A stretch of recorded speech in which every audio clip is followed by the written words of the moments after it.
El alquimista de H.P. Lovecraft. Allá en lo alto, coronando la cimera cubierta de hierba de un montículo hinchado cuyos lados están arbolados cerca de la base con los árboles nudosos de la selva primitiva, está el viejo chateau de mis ancestros. Por siglos su alta crestería ha fruncido el ceño al salvaje y escarpado campo circundante, sirviendo como hogar y fortaleza para la casa orgullosa cuyo linaje honrado es más viejo incluso que los muros llenos de musgo del castillo. Estos torreones antiguos, manchados por las tormentas durante generaciones y desmoronados bajo la lenta pero poderosa presión del tiempo, formaron en las épocas del feudalismo una de las fortalezas más temidas y formidables de toda Francia. Desde sus matacanes y petriles y sobre sus cresterías, varones, condes e incluso reyes habían sido desafiados, pero nunca sus amplios pasillos resonaron al paso del invasor. Pero desde esos gloriosos años todo ha cambiado. Una pobreza poco por encima de la miseria extrema, junto al orgullo de un nombre que prohíbe su alivio por las actividades en la vida comercial, han impedido que los vástagos de nuestro linaje mantengan sus propiedades en su esplendor prístino.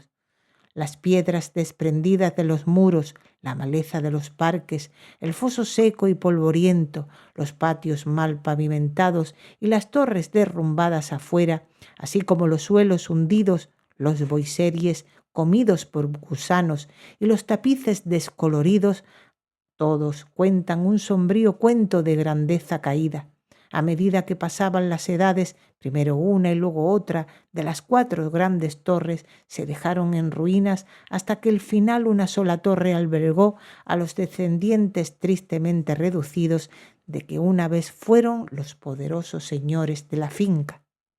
Fue en una de las vastas y oscuras cámaras de esta última torre que yo, Antoine, último de los infelices y malditos condes de C, vi por primera vez la luz del día, hace 90 años. Dentro de estos muros y entre los oscuros y sombríos bosques, los barrancos salvajes y las grutas de la ladera de la colina, pasaron los primeros años de mi vida atribulada. Mis padres nunca los he conocido. Mi padre había muerto a la edad de 32 años, un mes antes de que yo naciera, por la caída de una piedra de algún modo desalojada de uno de los parapetos desiertos del castillo. Y mi madre había muerto en mi nacimiento. Mi cuidado y mi educación dependía solo del último servidor que quedaba, un hombre viejo y de confianza y de considerable inteligencia, cuyo nombre recuerdo como Pierre. Yo era hijo único y la falta de compañía que este hecho implicaba para mí fue aumentada por el extraño cuidado que ejerció mi anciano guardián al excluirme de la sociedad de los niños campesinos cuyas moradas se dispersaban aquí y allá en las llanuras que rodean la base de la colina. En ese momento Pierre dijo que esta restricción me fue impuesta porque mi noble nacimiento me colocó por encima de la asociación con tal compañía plebeya. Ahora sé que su verdadero objetivo era mantener alejados de mis oídos los relatos ociosos de la horrible maldición sobre nuestro linaje, que eran contados durante la noche y amplificados por los sencillos arrendatarios mientras hablaban en voz baja en el fuego de los hogares de sus chozas. Aislado de esa manera y librado a mis propios recursos, pasé las horas de mi infancia examinando los tomos antiguos que llenaban la sombría biblioteca del château y en vagar sin destino ni propósito a través del perpetuo crepúsculo de bosque espectral que cubre los lados de la colina cerca de su base. Tal vez fue un efecto de tales entornos que mi mente pronto adquirió una sombra de melancolía. Los estudios y las actividades que participan de lo oscuro y lo oculto en la naturaleza reclamaron con más fuerza mi atención. De mi propia estirpe se me permitía aprender singularmente poco, y sin embargo, el pequeño conocimiento que podía obtener de ella parecía deprimirme mucho. Tal vez fue al principio solo la manifiesta repugnancia de mi viejo preceptor a la hora de discutir conmigo mi ascendencia paterna, que dio lugar al terror que sentía por la mención de mi gran clan, aunque mientras abandonaba la niñez pude juntar fragmentos inconexos de conversación, dejados escapar por una lengua poco dispuesta que había comenzado a vacilar al acercarse a la senilidad, que tenía una especie de relación con una cierta circunstancia que siempre había considerado extraña, pero que ahora se volvía un tanto terrible. La circunstancia a la que me refiero es la temprana edad en que todos los contés de mi linaje alcanzaban su fin. Mientras yo había considerado esto hasta entonces como un atributo natural de una familia de hombres de corta vida, después reflexioné mucho tiempo sobre estas muertes prematuras y comencé a conectarlas con los desvaríos del anciano, que a menudo hablaba de una maldición que durante siglos había impedido que las vidas de los portadores de mi título superaran el límite de 32 años. Cuando cumplí 21 años, el anciano Pierre me entregó un documento familiar que, según él, durante muchas generaciones había sido transmitido de padre a hijo y continuado por cada poseedor. Su contenido era de la naturaleza más sorprendente y su lectura confirmó el más grave de mis temores. En este momento, mi creencia en lo sobrenatural era firme y profunda. De lo contrario, debería haber desechado con desprecio la increíble narración desplegada entre mis ojos. El papel me llevó de nuevo a los días del siglo XIII, cuando el castillo antiguo en el que estaba había sido una fortaleza temida e inexpugnable. Hablaba de cierto hombre antiguo que había habitado una vez en nuestras haciendas, una persona de no pocos logros, aunque poco por encima de la categoría de campesino, por su nombre Michel, usualmente designado por el apellido de Maubay, el mal, por su siniestra reputación. Había estudiado más allá de la costumbre de su especie, buscando cosas tales como la piedra filosofal o el elixir de la vida eterna, y era considerado sabio en los terribles secretos de la magia negra y la alquimia. Michel Maubay tenía un hijo llamado Charles, un joven tan competente como él mismo en las artes ocultas y que por lo tanto le habían llamado Les Sorciers o el brujo. Este par, rechazado por toda la gente honesta, eran sospechosos de las prácticas más horribles. Se decía que el viejo Michel había quemado a su esposa viva como un sacrificio para el diablo, y las inexplicables desapariciones de muchos niños pequeños campesinos fueron echadas a la temida puerta de estos dos. Sin embargo, a través de la naturaleza oscura del padre y el hijo brilló un redentor rayo de humanidad. El viejo malvado amaba a su descendencia con intensidad feroz, mientras que el joven tenía para sus padres un afecto más que filial. Una noche, el castillo de la colina se encontró en la confusión más salvaje por la desaparición del joven Geoffrey, hijo de Henry, el conde.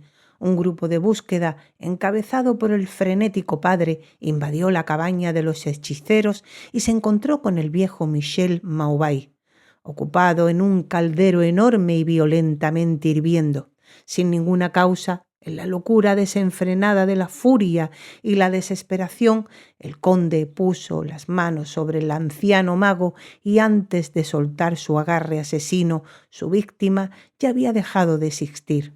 Mientras tanto, los alegres criados proclamaban en voz alta el hallazgo del joven Geoffrey en una cámara lejana y sin uso del gran edificio, anunciándolo demasiado tarde, ya que el pobre Michel había sido asesinado en vano. Cuando el conde y sus colaboradores se alejaron de la humilde morada de los alquimistas, la forma de Charles Le Sorcier apareció entre los árboles. La emocionada charla de los hombres que estaban a su alrededor le contó lo que había ocurrido, pero al principio parecía indiferente ante el destino de su padre. Luego, avanzando lentamente para encontrarse con el conde, pronunció con voz apagada pero terrible la maldición que siempre perseguiría a la casa de los condes. No podrá un noble de tu linaje homicida sobrevivir para alcanzar una edad mayor que la tuya, proclamó cuando de repente, saltando hacia atrás al negro bosque, sacó de su túnica una ampolla de líquido incoloro que lanzó en la cara del asesino de su padre, desapareciendo detrás de la entintada cortina de la noche. El conde murió sin decir palabra y fue sepultado al día siguiente con poco más de 32 años desde la hora de su nacimiento. Ningún rastro del asesino pudo ser encontrado, aunque bandas incansables de campesinos barrieron los bosques vecinos y la pradera alrededor de la colina. Así el tiempo y la falta de un recordatorio entorpecían el recuerdo de la maldición en las mentes de la familia del difunto conde, de modo que cuando Joffrey, causa inocente de toda la tragedia y ahora llevando el título, fue asesinado por una flecha mientras cazaba, a la edad de 32 años. No había pensamientos excepto los de dolor en su fallecimiento, pero cuando años después el joven conde llamado Robert fue encontrado muerto en un campo cercano sin causa aparente, los campesinos contaron en susurros que su señor había pasado su 32º cumpleaños cuando fue sorprendido por una muerte prematura. Luis, hijo de Roberto, fue encontrado ahogado en el foso a la misma edad fatídica, y así a través de los siglos corrió la crónica ominosa: Henrys, Roberts, Antoine y Armands, arrebatado de vidas felices y virtuosas, un poco por debajo de la edad de su desafortunado antepasado en su asesinato. No me quedaba mucho, aunque 11 años de existencia posterior se aseguró por las palabras que leí. Mi vida, antes tenida a un pequeño valor, ahora se volvía más valiosa para mí cada día, mientras profundizaba cada vez más en los misterios del mundo oculto de la magia negra. Aislado como estaba, la ciencia moderna no había producido ninguna impresión en mí y trabajaba como en la Edad Media, tan empeñado como lo había hecho el viejo Michel y el joven Charles en la adquisición del aprendizaje demonológico y alquímico. Sin embargo, leyendo todo lo que podía, de ninguna manera podía dar explicación a la extraña maldición sobre mi linaje. En momentos inusualmente racionales, llegaría incluso a buscar una explicación natural, atribuyendo las primeras muertes de mis antepasados al siniestro Charles Le Sorcier y a sus herederos. Sin embargo, después de haber investigado cuidadosamente que no había descendientes conocidos del alquimista, volvería a mis estudios ocultos y una vez más me esforzaría por encontrar un hechizo que liberara a mi casa de su terrible carga. En una cosa estaba absolutamente resuelto: yo nunca me casaría, porque como no existían otras ramas de mi familia, podría poner fin a la maldición conmigo mismo. Cuando me acerqué a la edad de 30 años, el viejo Pierre fue llamado al más allá. Yo solo lo enterré bajo las piedras del patio sobre el que había amado vagar en vida. Así me dejé para reflexionar sobre mí como la única criatura humana dentro de la gran fortaleza, y en mi completa soledad mi mente empezó a cesar su vana protesta contra el destino inminente, a reconciliarse con el destino que tantos de mis antepasados tuvieron. Gran parte de mi tiempo estaba ahora ocupado en la exploración de las salas y torres en ruinas y abandonadas del antiguo château, que en la juventud el miedo me había hecho huir, y algunas de los cuales el viejo Pierre me había dicho una vez que no había sido pisado por el pie humano durante más de 4 siglos. Extraño e impresionante fueron muchos de los objetos que encontré: muebles cubiertos por el polvo de los siglos y desmenuzados con la putrefacción de la larga humedad se encontraron con mis ojos. Telarañas en una profusión nunca antes vista por mí, tejidas por todas partes, y los grandes murciélagos batían sus huesudas y misteriosas alas por todos lados de lo contrario vacía oscuridad. De mi edad exacta, incluso hasta días y horas, guardaba un registro muy cuidadoso, pues cada movimiento del péndulo del reloj masivo de la biblioteca dejaba escapar mucho más de mi condenada existencia. Al fin me acerqué a ese tiempo que tanto tiempo había visto con aprensión, puesto que la mayoría de mis antepasados habían sido confiscados un poco antes de que llegaran a la edad exacta del conde Henry en su final. Yo estaba a cada momento a la espera de la llegada de la muerte desconocida. ¿En qué extraña forma la maldición me alcanzaría? No lo sabía, pero al menos estaba resuelto a no encontrarme una víctima cobarde o pasiva. Con un nuevo vigor me dirigí a mi examen del antiguo chateau y su contenido. Fue en una de las más largas de todas mis excursiones de exploración en la parte desierta del castillo. Faltaba una semana antes de la hora fatal, cuando sentí que marcaba el último límite de mi estancia en la tierra, más allá del cual yo ni siquiera tenía la más mínima esperanza de seguir respirando, que me encontré con el acontecimiento culminante de toda mi vida.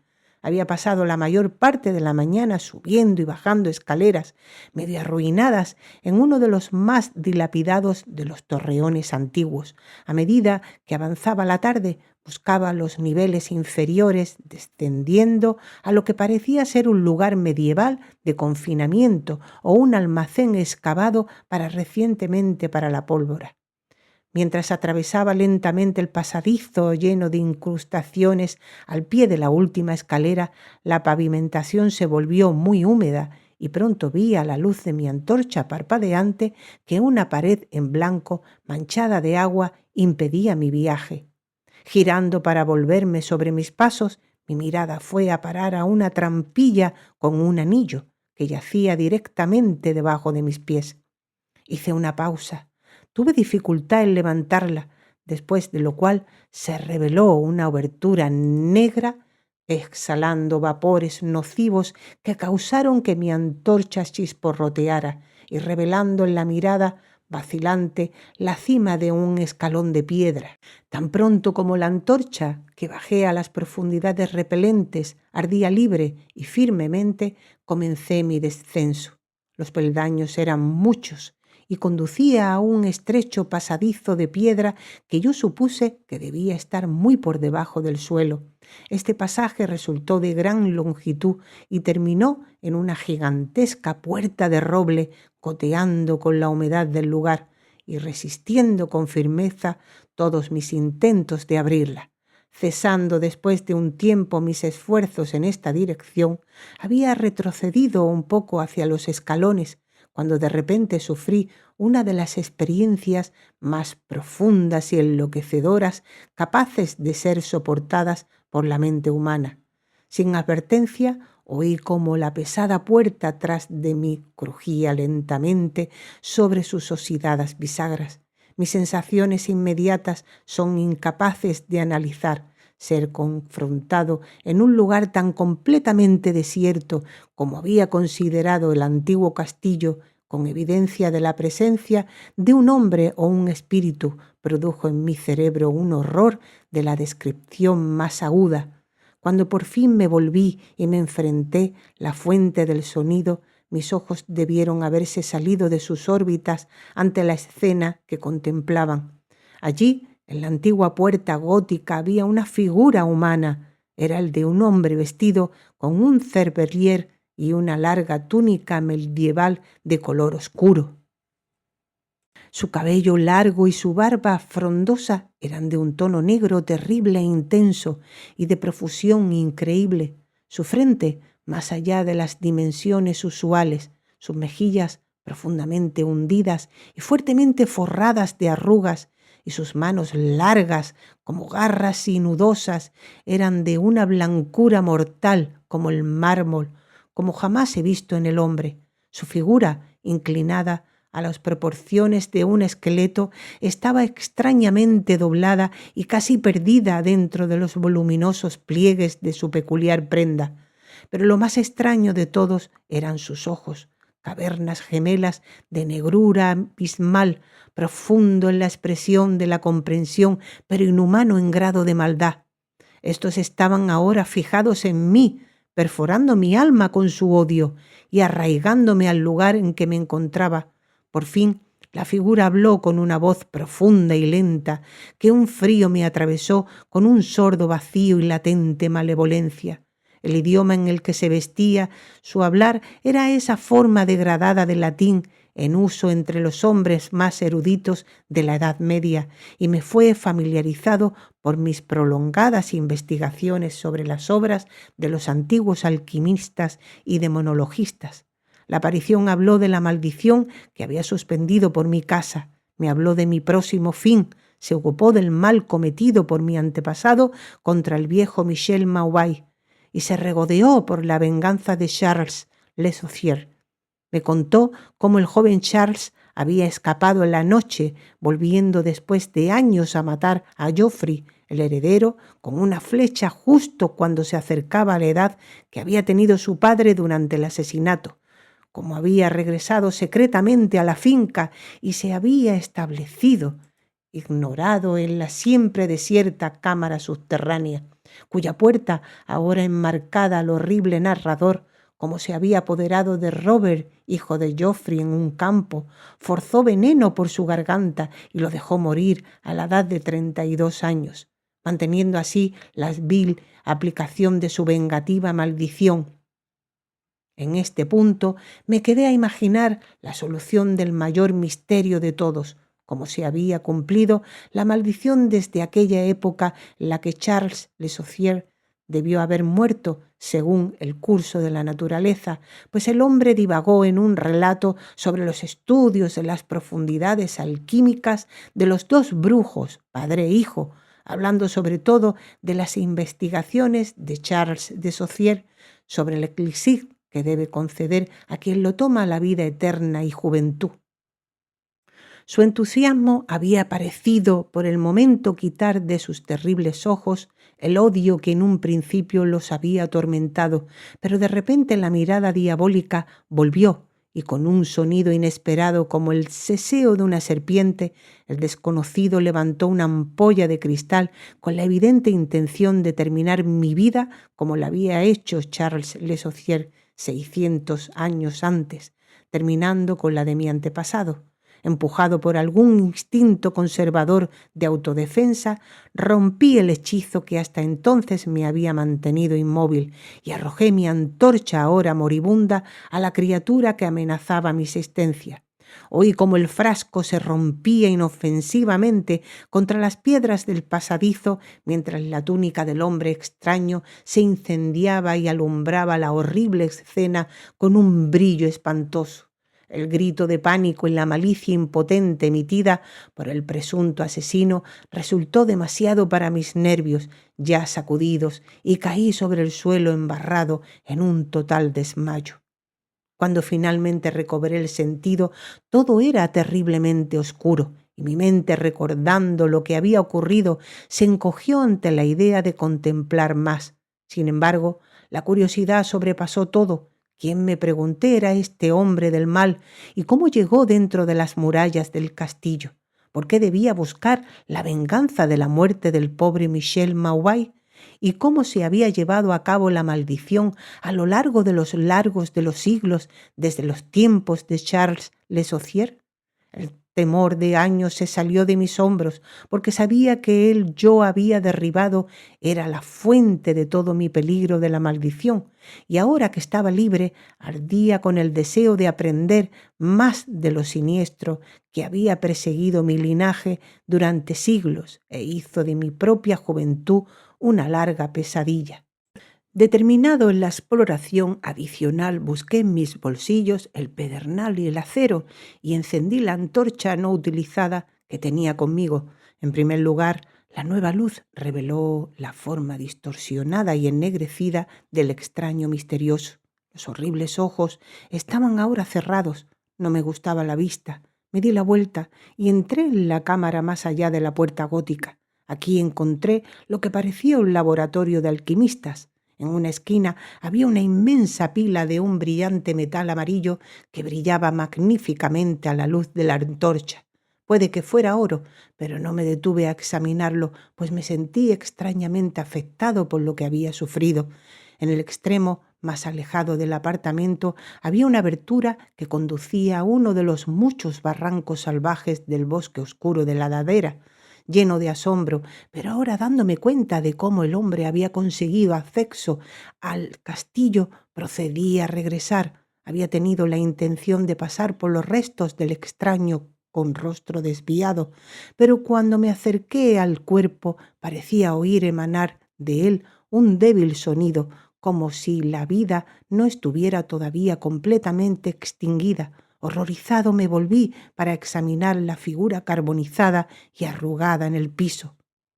Entonces, de repente, los ojos horribles, más negros incluso que el rostro chamuscado en que estaban puestos, se abrieron de par en par con una expresión que no pude interpretar.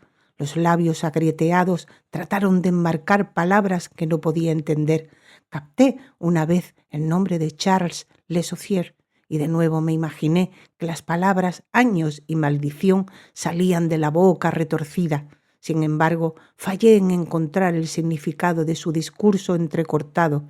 Ante mi ignorancia evidente de su significado, los alquitranados ojos volvieron a brillar malévolamente hacia mí, hasta que, impotente como vi a mi oponente ser, temblé mientras lo observaba. De repente, el desgraciado, estimulado con su última fuerza, levantó su espantosa cabeza del pavimento húmedo y hundido. Entonces, mientras yo estaba en el lugar, paralizado por el miedo, encontró su voz y en su aliento moribundo gritó aquellas palabras que siempre perseguirán mis días y mis noches. «Necio», gritaba, «¿no puedes adivinar mi secreto? ¿No tienes cerebro para reconocer la voluntad que durante 6 siglos ha cumplido la terrorífica maldición sobre tu casa? ¿No te he hablado del gran elixir de la vida eterna? ¿No sabes cómo se resolvió el secreto de la alquimia? Te lo digo yo, soy yo, quien ha vivido durante 600 años para mantener mi venganza, porque soy Charles, el brujo.